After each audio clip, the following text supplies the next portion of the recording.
नमस्कार दर्शक बंधु लेटेस्ट जॉब्स ओडिशा को आपण मानक स्वागत। दर्शक बंधु आज निजुक्ति सूचना रही नयागढ़ डिस्ट्रिक्ट रे जीआरएस रिक्वायरमेंट 2024।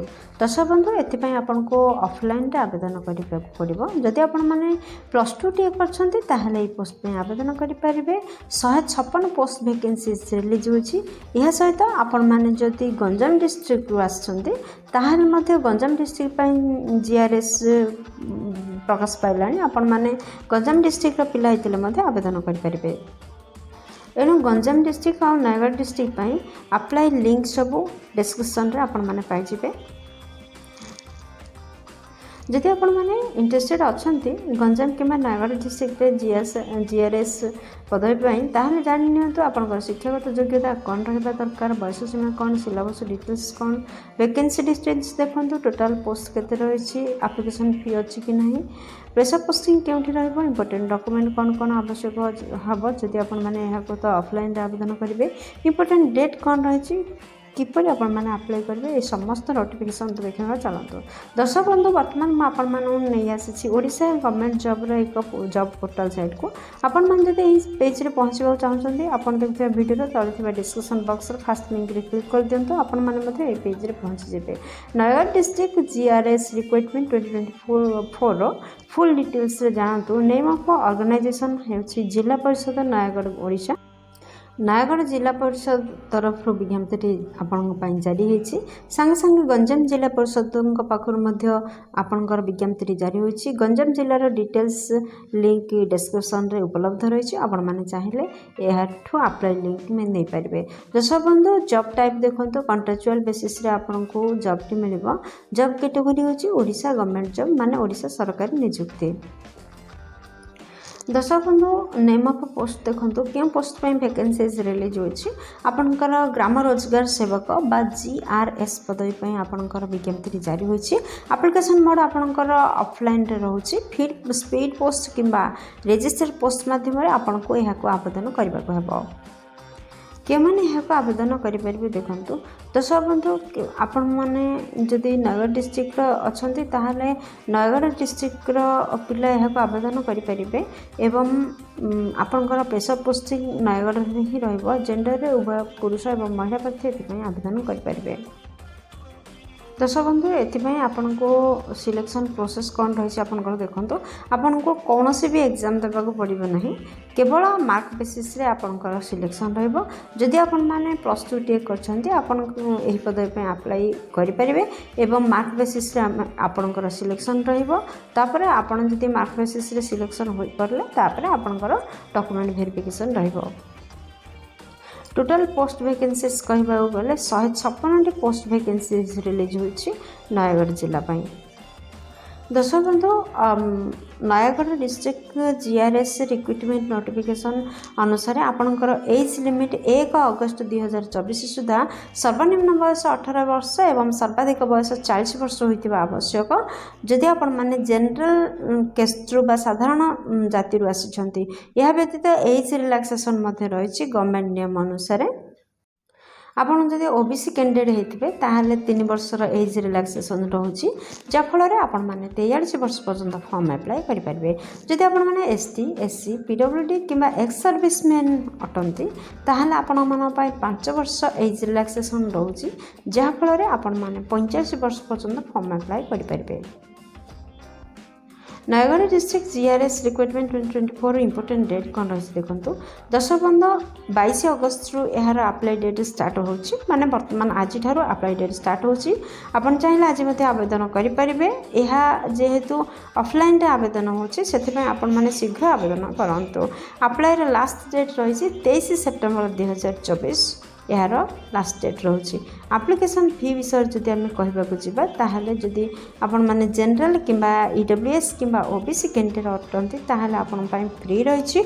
आपण माननको कौनसी भी एप्लिकेशन फी दबाको पड़ेनी। और जदि आपण माने एसटी एससी ओमेन अटंती ताहले मध्ये आपण मानन पई एप्लिकेशन फी फ्री रही।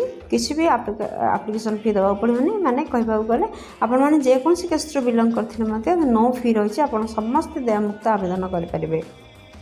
दर्शक बंधु आपण मान तो जानछंती याकू ଅଫଲାଇନ୍ରେ ଆବେଦନ କରିବାକୁ ହେବ। ଯଦି ଆପଣମାନେ ଏହାକୁ ଅଫଲାଇନ୍ରେ ଆବେଦନ କରୁଛନ୍ତି ତାହେଲେ କ'ଣ କ'ଣ ଇମ୍ପୋର୍ଟାଣ୍ଟ ଡକୁମେଣ୍ଟର ଆବଶ୍ୟକତା ରହୁଛି ଦେଖନ୍ତୁ। ଫାର୍ଷ୍ଟରେ ଆପଣଙ୍କର ସମସ୍ତ ଶିକ୍ଷାଗତ ଯୋଗ୍ୟତାର ସାର୍ଟିଫିକେଟ୍ ଆଉ ମାର୍କସିଟ୍ର ଆବଶ୍ୟକତା ରହୁଛି। ସେକେଣ୍ଡରେ ଆପଣଙ୍କର କେଷ୍ଟ ସାର୍ଟିଫିକେଟ୍ର ଆବଶ୍ୟକତା ରହୁଛି। ହଁ ଦର୍ଶକ ବନ୍ଧୁ, ଆପଣମାନେ ଯଦି ସାଧାରଣ କେଷ୍ଟ ବ୍ୟତୀତ ଅନ୍ୟ କୌଣସି ବି କେଷ୍ଟରୁ ଆସିଥାନ୍ତି ତାହେଲେ ଆପଣଙ୍କର ଜାତି ପ୍ରମାଣପତ୍ରର ଆବଶ୍ୟକତା ନିହାତି ରହିବ। ଥାର୍ଡ଼ରେ ଆପଣଙ୍କର ରେସିଡେଣ୍ଟ ସାର୍ଟିଫିକେଟ୍ର ଆବଶ୍ୟକତା ରହୁଛି। ଫୋର୍ଥରେ ଭ୍ୟାଲିଡ୍ ଇମେଲ୍ ଆଇଡି କିମ୍ବା ମୋବାଇଲ୍ ନମ୍ବରର ଆବଶ୍ୟକତା ରହୁଛି।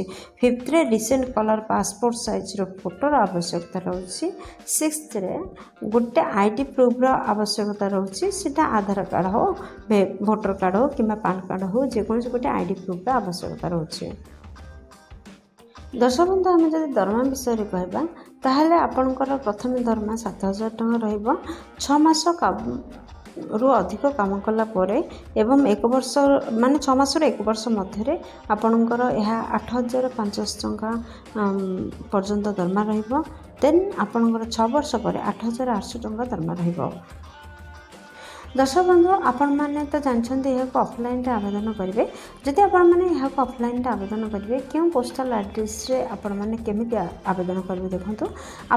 ଆପଣ ବାୟୋଡାଟା ଫର୍ମ ଡାଉନଲୋଡ଼୍ କରନ୍ତୁ। ବାୟୋଡାଟା ଫର୍ମରେ ଆପଣମାନେ ନିଜର ଅଲ୍ ଡିଟେଲ୍ସ ଦିଅନ୍ତୁ, ତଥ୍ୟ ଏବଂ ଆପଣଙ୍କର ଯାହା ଯାହା ଡକୁମେଣ୍ଟ ଆପଣମାନେ ଉପରେ ମେନସନ୍ କରାଗଲା ସେସବୁ ଡକୁମେଣ୍ଟର ଜେରକ୍ସ ଦିଅନ୍ତୁ ଏବଂ ସ୍ପିଡ୍ ପୋଷ୍ଟ କିମ୍ବା ରେଜିଷ୍ଟେଡ୍ ପୋଷ୍ଟ ମାଧ୍ୟମରେ ଆପଣମାନେ କ'ଣ କରନ୍ତୁ ନା ସେଣ୍ଡ କରନ୍ତୁ। କେଉଁ ଆଡ୍ରେସ୍ରେ ସେଣ୍ଡ କରିବେ ଦେଖନ୍ତୁ। DCDO EOZP ନୟାଗଡ଼, ଏହି ଆଡ୍ରେସ୍ରେ ଆପଣମାନେ ସେଣ୍ଡ କରନ୍ତୁ। ନୟାଗଡ଼ ଡିଷ୍ଟ୍ରିକ୍ଟ GRS ରିକ୍ୱାରମେଣ୍ଟ 2024ର ଇମ୍ପୋର୍ଟାଣ୍ଟ ନୋଟ୍ ଦେଖନ୍ତୁ। ଦର୍ଶକ ବନ୍ଧୁ, ଆପଣମାନେ ଯେତେବେଳେ ଅଫଲାଇନ୍ରେ ଏହାକୁ ଆବେଦନ କରୁଛନ୍ତି ଠିକ୍ ଭାବରେ ଆପଣଙ୍କର ଦରଖାସ୍ତକୁ ଫିଲ୍ଅପ୍ କରିବେ ଏବଂ ଯାହା ଯାହା ଡକୁମେଣ୍ଟ ମଗାଯାଇଛି ଆପଣମାନେ ସବୁ ଡକୁମେଣ୍ଟ ଠିକ୍ ସବୁ ଡକୁମେଣ୍ଟକୁ ଆଟାଚ୍ କରିବେ ଆପ୍ଲିକେସନ୍ ମାଧ୍ୟମରେ। ତାପରେ ଆପଣମାନେ ଦିଆଯାଇଥିବା ଆଡ୍ରେସ୍ରେ ସ୍ପିଡ୍ ପୋଷ୍ଟ କିମ୍ବା ରେଜିଷ୍ଟେଡ୍ ପୋଷ୍ଟ କରିବେ। ଯଦି ଆପଣମାନେ ଲେଟ୍ରେ ଦିଅନ୍ତି କିମ୍ବା କିଛି ବି ଯେତେବେଳେ ଆପ୍ଲିକେସନ୍କୁ ଫୁଲଫିଲ୍ କରୁଛନ୍ତି ବା ଫିଲ୍ଅପ୍ କରୁଛନ୍ତି ଯଦି କିଛି ବି ଭୁଲ ଡାଟା ଦିଅନ୍ତି ତାହେଲେ ଅଥରିଟିଙ୍କ ଦ୍ୱାରା ଆପଣଙ୍କର ଆପ୍ଲିକେସନ୍ ରିଜେକ୍ଟ କରିଦିଆଯିବ। ଦର୍ଶକ ବନ୍ଧୁ, ଆପଣଙ୍କୁ କୁହାଯାଇଛି ଯେ ଗଞ୍ଜାମ ଡିଷ୍ଟ୍ରିକ୍ଟର GRS ପଦବୀ ପାଇଁ ମଧ୍ୟ ଆପ୍ଲାଏ ଚାଲିଛି।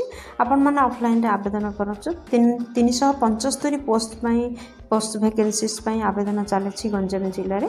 ଯଦି ଆପଣମାନେ ଗଞ୍ଜାମ ଜିଲ୍ଲାରୁ ଆସିଛନ୍ତି ତାହେଲେ ନିହାତି ଭାବରେ ଗଞ୍ଜାମ ଜିଲ୍ଲାର ମଧ୍ୟ ନୋଟିଫିକେସନ୍ ଆସିଲାଣି। ଆପଣମାନେ ଗଞ୍ଜାମ ଜିଲ୍ଲା ପାଇଁ ଆପ୍ଲାଏ କରିପାରିବେ। ଭିଡ଼ିଓ ଡେସ୍କ୍ରିପସନ୍ରେ ଏହାର ସମସ୍ତ ଲିଙ୍କ୍ ପାଇପାରିବେ। ଟୋଟାଲ୍ ପୋଷ୍ଟ ଗଞ୍ଜାମ ପାଇଁ 375ଟି ପୋଷ୍ଟ ଭ୍ୟାକେନ୍ସିଜ୍ ରିଲିଜ୍ ହୋଇଛି। ନିହାତି ଭାବରେ ଆପ୍ଲାଏ କରନ୍ତୁ। ଦର୍ଶକ ବନ୍ଧୁ, ଆପଣମାନେ ଯଦି ଗଞ୍ଜାମ ଜିଲ୍ଲା ପାଇଁ ଆବେଦନ କରିବାକୁ ଚାହୁଁଛନ୍ତି ତାହେଲେ କେମିତି ଆବେଦନ କରିବେ ଦେଖନ୍ତୁ। ଫାର୍ଷ୍ଟ ଆପଣମାନେ ବାୟୋଡାଟାକୁ ଫିଲ୍ଅପ୍ କରନ୍ତୁ ଏବଂ ଆପଣଙ୍କର ଯାହା ଡକୁମେଣ୍ଟ ଆମେ ଉପରେ ବର୍ଣ୍ଣନା କଲେ ସେସବୁ ଡକୁମେଣ୍ଟକୁ ବାୟୋଡାଟାରେ ଆଟାଚ୍ କରନ୍ତୁ ଏବଂ ତାକୁ ସ୍ପିଡ୍ ପୋଷ୍ଟ ବା ରେଜିଷ୍ଟେଡ୍ ପୋଷ୍ଟ ମାଧ୍ୟମରେ ସେଣ୍ଡ କରନ୍ତୁ। ଦେଖନ୍ତୁ କେଉଁ ଆଡ୍ରେସ୍ରେ ସେଣ୍ଡ କରିବେ। DCDO EOZP ଗଞ୍ଜାମ, ଏହି ଆଡ୍ରେସ୍ରେ ଆପଣମାନେ ସେଣ୍ଡ କରନ୍ତୁ, ଯାହାଫଳରେ ଗଞ୍ଜାମ ପାଇଁ ଆପ୍ଲାଏ କରିପାରିବେ।